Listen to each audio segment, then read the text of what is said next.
Igitabo cyo kuva.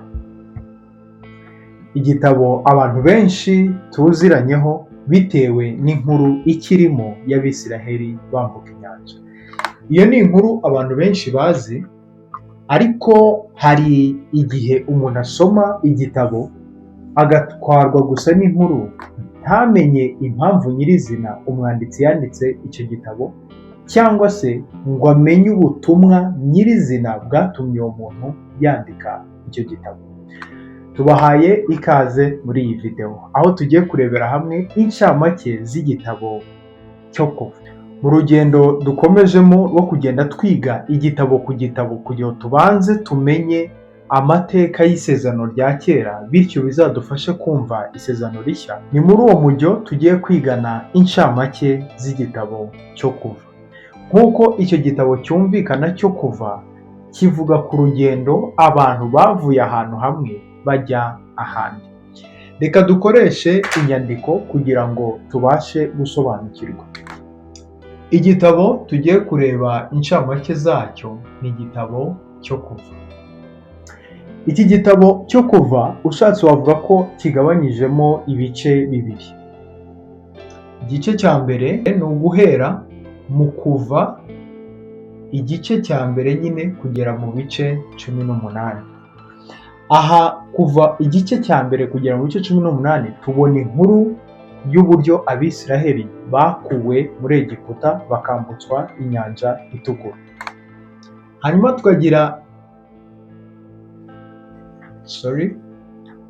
Hanyuma tukagira igice cya kabiri, aho tukibona mu gitabo cyo kuva ibice 20 kugera mu bice 40. Ni ukuvuga ngo ahangaha kuva mu bice 20 kugera mu bice 40 niho noneho tubona isezerano Imana yagiranye n'ubwoko bwa Isiraheli. Wakibaza ko tubona igice cya mbere ari ukuva ku gice cya mbere kugera 18, tukabona hano ikindi gice ari ukuva ku bice 20 kugera ku bice 40.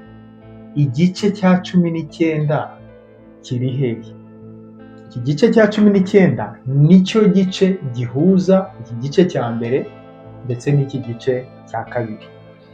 Kugira ngo bitaza kuba ibintu bigoye kubyumva, nyemerera tubyinjiranemo mu ncamake nk'uko nyine twabakubwiye ko iyi ari video ivuga ku ncamake z'igitabo cy'itangiriro. Mu gutangira reka tubanze turebe iki gice cya mbere, aho tubona mu gitabo cyo kuva guhera ku gice cya mbere kugera mu bice 18. Iki ni igice babanza kudusobanurira Mose ni muntu ki. Mbere yuko tureba Mose ari muntu ki, reka tubanze twibukiranye ubundi ibyabaye mu gitabo cyakibanjirije, aricyo gitabo cy'itangiriro, kugira ngo twisange igitabo cyo kuva. Ni ukuvuga ngo igitabo cy'itangiriro tubona Adamu na Eva Imana ibarema ngo bayigaragaze mu isi, ariko bakaza gucumura ndetse bagakora icyo Imana yari yababujije. Ibyo bizana icyaha mu bantu ndetse n'ingaruka zacyo, aho tugenda tubona abantu bicana, abantu barushaho kugenda baba babi. Imana yaje gutoranya umugabo witwa Aburahamu, ndetse yongera kumuha umugisha, imubwira ko mu rubyaro rwe arimo amahanga yose yo mu isi azahererwamo umugisha. Ibyo bikomeza no mu rubyaro rwa Aburahamu, yaba muri Isaka, ndetse na Isaka akaza kubyara Yakobo. Imana igakomeza iryo sezerano muri Yakobo, ndetse no mu bana ba Yakobo ariwe waje kwitwa Isiraheli, ariwe imiryango 12 ya Isiraheli ikomokaho. Mu bana be nanone uwitwa Yuda niwe tubona Imana yongera gukomerezamo iryo sezerano Imana yasezeranyije kuva mu itangiriro, aho yababwiye ko icyo cyaha cyinjiye mu isi n'ingaruka zacyo hazaza umuntu uzakemura icyo kibazo, aribwo buhanuzi bwa Mesiya Abisiraheli bizeraga ko ari uzaza kubacungura. Ku bantu twabanye mu gitabo cy'itangiriro, igitabo cy'itangiriro twagisoje muri Isiraheli inzara yarateye. Hanyuma abana ba Yakobo cyangwa se abana ba Isiraheli bari baragurishije umwana witwa Yozefu, bamugurisha muri Egiputa, aho bibwiraga ko bo bamwishe cyangwa se bamugiriye nabi, ariko nyamara Imana yaje gukoresha ubwo bubi bwabo iza kubazanira umugisha. Aho muri Isiraheli inzara yaje gutera, Abisiraheli bagahungira muri Egiputa bagiye gushaka ibyo kurya, bagasanga Yozefu ari we wabayeyo umutware, ndetse akabafasha kubona ibibatunga, ndetse yewe akabahereza ikaze n'Abisiraheli bene wabo bakaza bagatura muri Egiputa. Hanyuma ayo mateka aradufasha iki? Ni kugira ngo ubanze wumve uburyo Abisiraheli baje kwisanga muri Egiputa. Uko niko Abisiraheli bageze muri Egiputa. Hanyuma ikibazo cyaje kuvuka nuko mu batware cyangwa se abami bagiye bategeka Egiputa haje kubaho umwami utari uzi amateka y'ubwoko bwa Isiraheli, utari unabyitayeho rwose, n'Imana yabo atayitayeho. Ubwo uwo ni Farawo. Yaje kureba uburyo Abisiraheli bagenda biyongera baba benshi, aravuga ati aba bantu ariko bazagwira bageraho badufatane n'igihugu. Ako niko yigiriye inama, aravuga ati uhereye uyu munsi umwana uzajya uvuka abyawe n'Umwisiraheli bazajya bamwica. Icyo ni icya mbere. Icya kabiri, aravuga ati noneho abasanzwe barakuze tugiye kubakoresha ubucakara cyangwa se uburetwa, ku buryo twebwe Abanyegiputa ari twe tuguma dufite imbaraga. Hanyuma Mose uwo ngo wambukije Abisiraheli inyanja itukura aza kuza gute? Muri uwo mugambi Farawo yari yatangije wo kugenda bica buri mwana wese ubyawe n'Umwisiraheli, hari umubyeyi umwe waje kugira ipfunwe ryo kuba yabona umwana we yicwa. Uwo mubyeyi niko gufata agatebo arakaboha, arangije ashyiramo umwana we, amushyira mu kiyaga kugira ngo ahari nibanamwica cyangwa se nanapfa azicwe n'ikindi, ariko adatewe agahinda no kubona uwo mwana we yicwa. Hari abantu bakunda kuvuga ngo inzira z'Imana ni ibihumbi ndetse ngo ziruta imyenge ya supanete, ariko aho ntitwaba tugiye kure y'ukuri, kuko uwo mwana yaje kugera ahantu ku kibaya aho umwana w'umwami cyangwa se umukobwa w'umwami, umukobwa wa Farawo nyine, yari ari kogera n'abaja biwe. Niko kubona ku gatebo karimo umwana. Uwo mukobwa yakunze uwo mwana ku buryo yavuze ati uyu mwana guhera uyu munsi azitwa umwana wanjye. Nk'aho ibyo bidahagije, yaje gushaka umuja cyangwa se umukozi uzamufasha kurera uwo mwana. Uko niko yaje kwa dogita cyangwa se kuzana uwitwa umukozi, n'ubundi baza gusanga ari nyina wa Mose.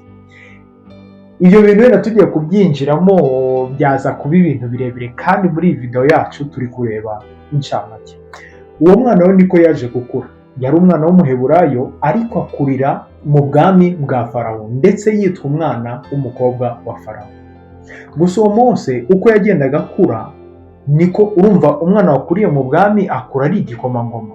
Mu yandi magambo, Mose yari kuzagera akaba nawe Farawo cyangwa se akaba umwami wa Egiputa. Ariko uko yagendaga akura, yagendaga aterwa agahinda n'uburyo Abisiraheli bene wabo bagenda bakoreshwa ubucakara, kugera aho yaje kwica Umunyegiputa amuziza guhohotera Abayisiraheli. Uwo Mose yaje guhunga, ari guhunga ko bamugirira nabi. Aho hantu yaje guhungira yaragiye rwose yibera umushumba usanzwe rwose. Ibyo bintu aranabyibagirwa byo muri Egiputa. Uko yari ari kuragira ibintu yaranabyibagiwe, niko yaje kubona igihuru kiri kwaka ariko kidakongoka.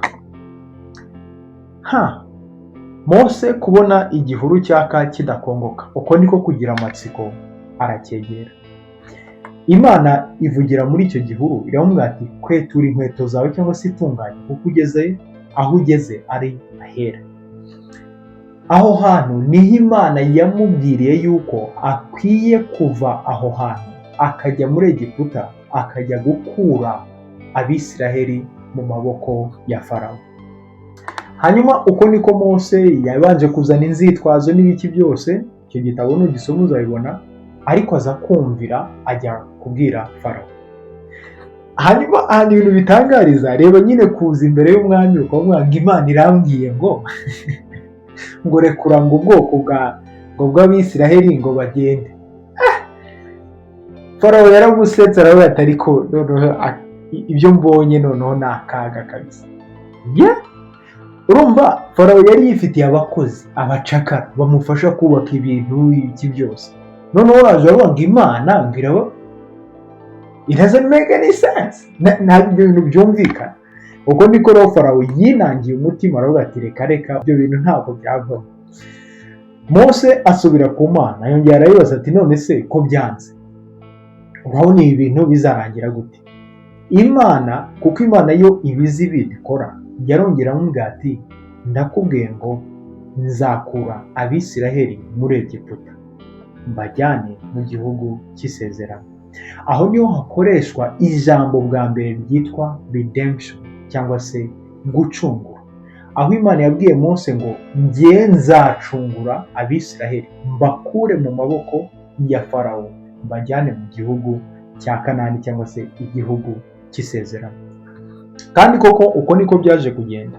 Nyuma y'uko Farawo yari amaze kwinangira, Imana yamupangiye ibyago 10 bimufasha gufata umwanzuro mwiza wo kureka ubwoko bwayo ngo bugende. Uko niko haje kuza ibyago 10, abantu basumbye igitabo murabizi, aho yabateje ibikeri, aho amazi yagiye ahinduka amaraso. Ariko ibyo byose Farawo n'ubundi yakomeje kwinangira, kugeraho bibuke Farawo yari yarishe abana b'Abisiraheli, umwana wese wavukaga baramwicaga. Ikimenyetso cya nyuma cyabaye nk'aho Imana igiye guhorera Abisiraheli, nayo yemera ko abana b'imfura bo muri Egiputa bose bagomba gupfa. Hanyuma icyo cyago kugira ngo kitagera ku Bisiraheli, Imana yabibiye akabanga. Utako kabanga ni akahe? Nshimiye ko ubibajije. Imana yabwiye Abisiraheli ko bagomba kwica umwana w'intama, barangiza bagafata amaraso y'uwo mwana w'intama uzira inenge, bagasiga amaraso y'umwana w'intama ku nkomanizo z'imiryango cyangwa se ku muryango wabo nyine, kugira ngo umurimbuzi naza aje kurimbura akabona icyo kimenyetso cy'amaraso ku miryango yabo, abana babo cyangwa se bo bataza kugerwaho n'icyo cyago cy'urupfu cyangwa se gupfusha abana b'imfura. Urumva ku Bisiraheli byari nk'agakiza. Urumva ku Bisiraheli bagombaga gupfa, ariko hapfuye umwana w'intama mu cyimbo cyabo. Icyo cyari ikimenyetso cy'urukundo ndetse n'ubuntu bw'Imana ku Bisiraheli. Hanyuma Abanyegiputa kuko iryo banga ntaryo bari bazi, iryo ryari rizwi n'ubwoko bw'Imana nyine gusa, abana b'imfura barapfuye muri Egiputa. Noneho bimwe Farawo yigiraga yageze aravuga ati ibi bintu ntabwo bisanzwe. Urumva umwana w'imfura wa Farawo yari we wari kuzahinduka nka Farawo cyangwa se yari kuzahinduka umwami wa Egiputa. Nyuma y'uko Farawo abonye ko umwana wapfuye, yategeka ko Abisiraheli bose bakwiye kumuvira mu gihugu. Uko niko Mose yaje gufata ubwoko bw'Abisiraheli abavana mu buretwa kwa Farawo. Ariko bakiri kugenda, Farawo arongera arinangira avuga ati ntabwo ibi bintu byarangira gutyo. Niko yigiriye inama yo gukurikira Abisiraheli. Hari abavuga ngo Imana niyo yanangira umutima wa Farawo, ariko twibuke ko Farawo yari yatangiye kwinangira kare kose. Icyo Imana yakoze ni uko yubashye umwanzuro wa Farawo.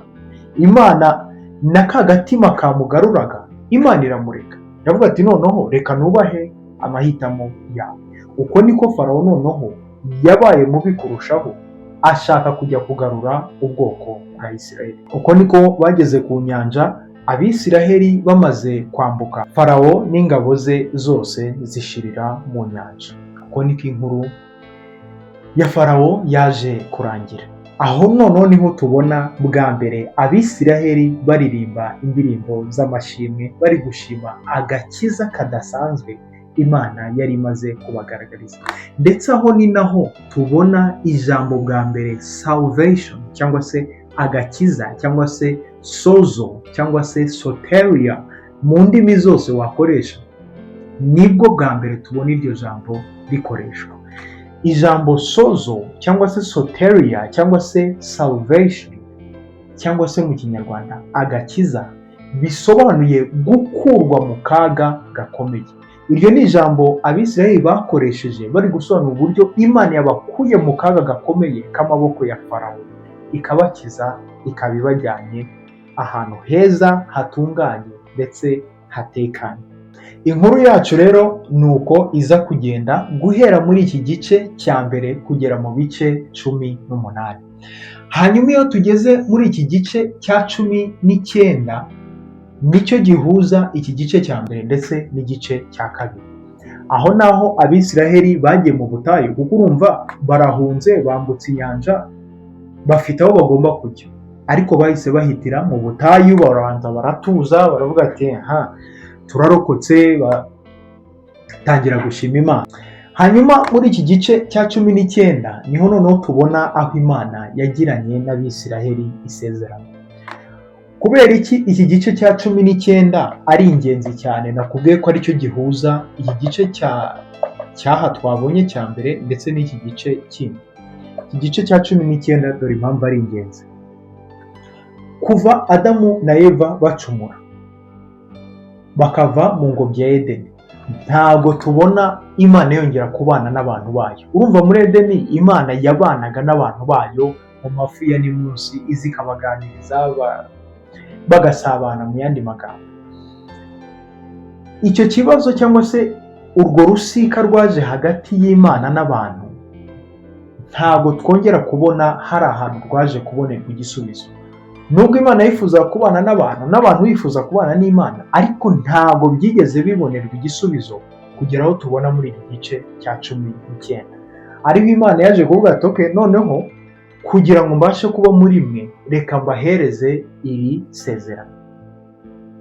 Aha niho tubona Abisiraheli kugira ngo Imana ibashe kuba muri bo, Imana ibahereza amategeko 10, ndetse ikabahereza ibyo bakwiye kwirinda. Nibabikora bakazahabwa umugisha, bakabana nayo, ariko nibabigoma bakazahura n'imivumo. Aho niho tubona Abisiraheli nabo bavuga ati ibintu byose Imana idutegetse tuzabyubahiriza. Urumva ubwabyo amategeko yaragoye, ariko Abisiraheli bo biyemeza, bishyira muri iryo sezerano bavuga bati ibyo Imana idutegetse tuzabikora. Nyamara ikintu gitangaje, ubwo tuba tugeze muri ibi bice 20 kugera ku bice 40, ikintu gitangaje ni uko Mose, kuko Abisiraheli Imana ntabwo yabashaga gusabana n'Abisiraheli kubera ububi bwabo ndetse n'ukwera kw'Imana. Mose niwe agomba kuzamuka ngo ajye kuzana ibyo bisate by'amabuye byanditseho amategeko bemeye, Abisiraheli biyemereye ko bazubahiriza, ngo ayamanure abashyikiriza Abisiraheli. Ikintu gitangaje ni uburyo Abisiraheli bari bivugiye ngo tuzabyubahiriza, neza Mose akimanuka asanga Abisiraheli bararambiwe. Baravuze ati Mose igihe amaze ku musozi, Mose yarapfuye. Bivuze ngo niba Mose apfuye, ubwo n'Imana nyine ubwo byajyanye, nta Mana tugifite. Abisiraheli babwira umugabo witwa Aroni ngo abacurire cyangwa se ababarize, navuga kubaza, ubwo ni ugucura, right? Reka dukomeze iryo jambo.